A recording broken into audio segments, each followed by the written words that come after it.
Halo guys, kembali lagi. Kali ini aku mau ngasih beberapa tips untuk settingan di iPhone kalian agar kalian dapat menggunakan iPhone kalian secara maksimal. Selanjutnya, buat kalian yang baru bergabung atau baru nonton di video ini, silahkan tekan tombol subscribe dan nyalakan notifikasi loncengnya agar kalian tidak ketinggalan video-video terbaru berikutnya.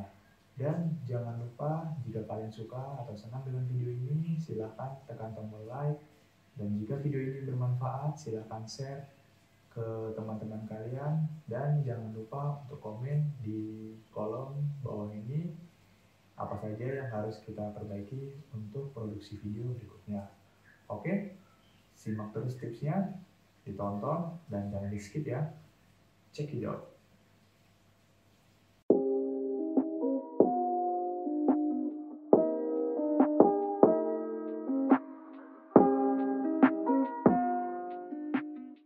Oke, bagi kalian pengguna baru iPhone tentu pasti belum tahu beberapa settingan yang harus dilakukan ketika kalian baru saja membeli iPhone. Untuk yang pertama, ketika kalian baru membeli iPhone dan sudah mengaktifkannya menggunakan SIM card atau SIM card pilihan kalian, jangan lupa kalian langsung masuk atau login ke Apple ID-nya. Di sini saya sarankan untuk login karena kalian bisa membackup data-data kalian melalui Apple ID yang sudah terhubung dengan iCloud. Caranya, buat kalian yang belum tahu, bisa pergi ke pengetahuan atau setting, kemudian masuk ke pilih ini. Tapi karena saya sudah login, dan ini di sini kalian jika sudah login maka kalian dapatnya seperti ini. Dan untuk tips yang kedua, jangan lupa kalian masuk ke Find My Phone atau lacak. Ini di bagian cari iPhone saya itu pilih atau nyalakan agar ketika iPhone teman-teman itu hilang atau tercecer atau lupa meletakkan, bisa dijangkau atau bisa ditemukan. Karena jika tidak dalam posisi nyala, maka iPhone kalian sangat sulit ditemukan. Dan ketika kalian sudah login ini, ketika kalian hilang, kalian sudah ada password dan akun, maka orang lain tidak bisa membongkar iPhone kalian. Itulah sistem privasi yang diterapkan oleh Apple di iPhone dan perangkat-perangkat Apple lainnya. Selanjutnya, setelah setting akun Apple ID dan Find My Phone, selanjutnya aku biasanya langsung menyeting untuk keyboard. Karena ketika auto correction keyboard itu diaktifkan, maka ketika kita mengetik di sebuah pesan atau chat, itu auto correction-nya itu selalu membenarkan apa yang tulisan kita ketik. Misalnya kita menulis yang atau dengan YG, dia menulis dengan ejaan yang disempurnakan. Caranya kita masuk ke umum, kemudian pilih papan ketik karena saya menggunakan bahasa Indonesia atau keyboard. Kemudian di sini koreksi otomatisnya kita nonaktifkan dan pada tinjau karakter dan pintasan juga saya nonaktifkan. Kemudian setelah mengatur keyboard dari auto correction-nya tadi, kemudian kita kembali, kita setting yaitu segarkan atau app refresh. Fungsinya di sini kalau kalian nyalakan menggunakan WiFi, saya biasanya menggunakan WiFi dan data seluler. Tapi bisa juga menggunakan mode yaitu off otomatis, karena ketika kita matikan itu notifikasi itu tidak masuk, jadi itu dapat menghemat penggunaan atau manajemen dari baterai kita.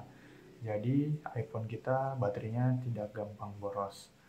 Di sini saya lebih menyarankan di penggunaan WiFi dan data seluler, dan bisa juga menggunakan mode off sesuai dengan kebutuhan kalian. Kemudian setelah itu kita akan menonaktifkan beberapa settingan yang bisa dibilang menguras kinerja baterai kita. Yang pertama itu adalah AirPlay dan hand off. Kita bisa kembali setelah tadi, kemudian pilih ini AirPlay dan hand off. Di sini aku lebih menyarankan kalian untuk mematikan hand off-nya, dan ini transfer ke HomePod karena kita tidak memiliki HomePod, jadi kita nonaktifkan saja. Kemudian kita akan mematikan atau menonaktifkan auto update iOS. Di sini kita setelah AirPlay dan hand off kita kembali. Kemudian di sini ada pembaruan perangkat lunak atau software update. Kita masuk. Nah, di sini kita bisa pilih sesuaikan pembaruan otomatis. Masuk. Sini aku lebih menyarankan untuk mematikannya saja karena kita bisa memanage kapan kita mau update atau memilih waktu yang tepat. Dan kadang ketika kita update itu jaringannya tidak stabil. Jadi saya lebih menyarankan untuk menonaktifkan saja. Jadi kita bisa mengaktifkannya sesuai waktu keinginan kita. Kemudian kita akan men-setting control center yang berada di sini. Bagaimana sih cara menambahkannya? Caranya kita kembali, kemudian pilih di sini pusat kontrol atau control center. Nah, di sini kalian bisa sesuaikan kontrol. Di sini kalian bisa menambahkan apa saja yang mau kalian tambahkan. Kalau saya masih menambahkan itu center, timer, kalkulator, kamera, perekam layar, daya rendah, scan QR, dan alarm, karena menurut saya hanya itu saja yang penting. Setelah kita men-setting control center, kali ini kita akan men-setting auto brightness di iPhone ini. Caranya kita kembali, terus kembali lagi, kita kemudian masuk ke aksesibilitas, kemudian pilih layar dan ukuran teks. Di sini di bagian paling bawah di sini ada kecerahan otomatis. Saya lebih prefer untuk kalian mematikannya saja. Kenapa dimatikan? Karena dia selalu mengikuti kita ketika di cahaya yang begitu terang dia akan redup, di cahaya yang begitu gelap dia akan terang. Jadi saran saya dimatikan saja. Dan untuk setting auto brightness-nya itu saya sarankan untuk di tengah-tengah saja atau di sekitar segini bisa juga, dan bukan tidak boleh untuk kita pasang di auto brightness full. Ketika kita pasang di auto brightness full ini, jadi layar iPhone kita bisa mendadak panas, dan untuk konsumsi baterai kita itu jadi lebih cepat habisnya, jadi kita memerlukan waktu lebih untuk men-charge baterai atau iPhone kita. Jadi saya lebih prefer di setting di segini saja sudah cukup. Setelah itu kita lanjut untuk men-setting kameranya. Caranya kita kembali lagi, kita cari di menu setting ini bagian kamera, seperti ini kamera, dan saya sarankan untuk grid fotonya itu di nonaktifkan aja.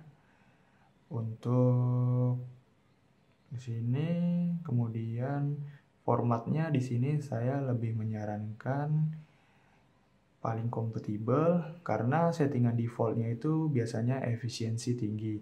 Jadi ketika kita memindahkan data atau foto kita ke laptop atau komputer, itu kita harus mengkonvert lagi dari HEVC atau HEIF itu ke format JPEG agar kita bisa mengeditnya dan bisa menggunakannya. Jadi saya lebih prefer kalian menggunakan menu atau mode paling kompatibel. Di sini ketika kalian convert atau kalian pindahkan ke laptop, itu kalian tidak perlu mengkonvertnya lagi.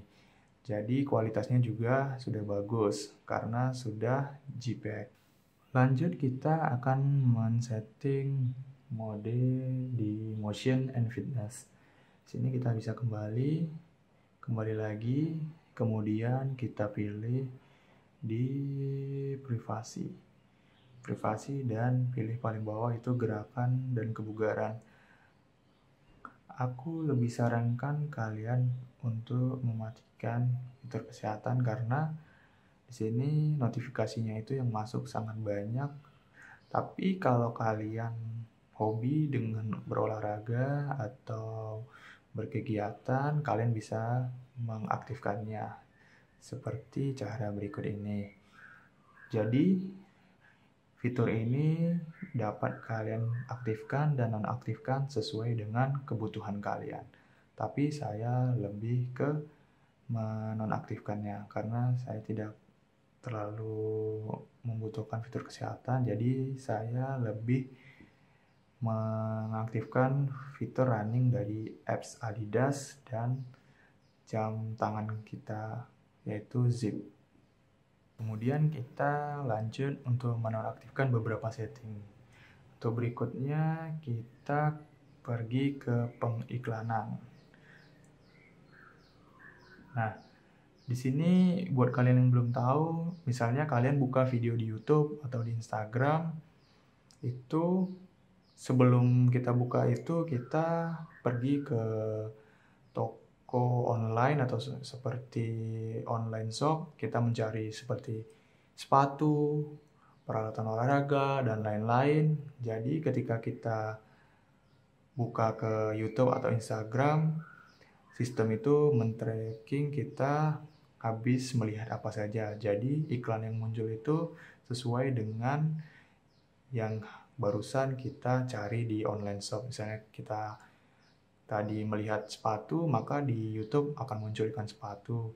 Dan jika di Instagram sebelumnya kita cek di online shop kita mau beli baju, maka nanti tertracing di situ iklan baju. Jadi saya lebih menyarankan buat kalian menonaktifkan batasi pelacakan iklan. Seperti ini. Kemudian setelah itu kita akan menaktifkan atau men-setting buat kalian yang biasa menggeser sini, biasanya di sini ada widgets. Jadi semakin banyak widgets yang kita pasang, jadi penggunaan baterai atau konsumsi daya di iPhone kita menjadi boros. Untuk memilih feed yang mana saja yang mau kita aktifkan dan nonaktifkan, kita bisa ke paling bawah terus pilih menu edit. Kemudian di sini kita pilih saja yang mana yang mau kita hapus. Caranya seperti ini. Saya saham karena tidak berguna, jadi kita hapus di sini. Cuaca juga dihapus. Kemudian Siri masih berguna, kalender nggak begitu terlalu. Kemudian tujuan peta bisa juga dihapus. Dan kalian bisa juga menambahkan sesuai dengan yang kalian mau. Di sini ada banyak menunya. Oke.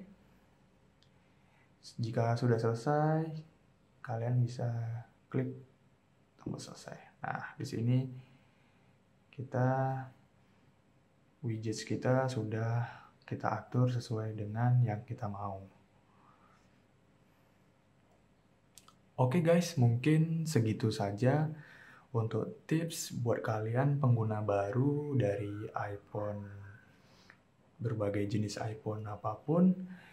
Untuk settingannya tetap sama, mungkin hanya ada beberapa part yang kalian boleh pilih sesuai dengan kebutuhan kalian. Oke, sekian dulu tips dari saya di video kali ini. Jangan lupa tekan tombol subscribe dan nyalakan lonceng notifikasinya agar kalian tidak ketinggalan video update terbaru dari channel ini. Dan jangan lupa tekan tombol like jika kalian senang, dan share jika video ini bermanfaat buat kalian dan teman-teman kalian. Dan jika ada komentar, silakan komentar di bawah ini apa yang harus diperbaiki. Mungkin segitu saja. Sampai jumpa di next video. See you!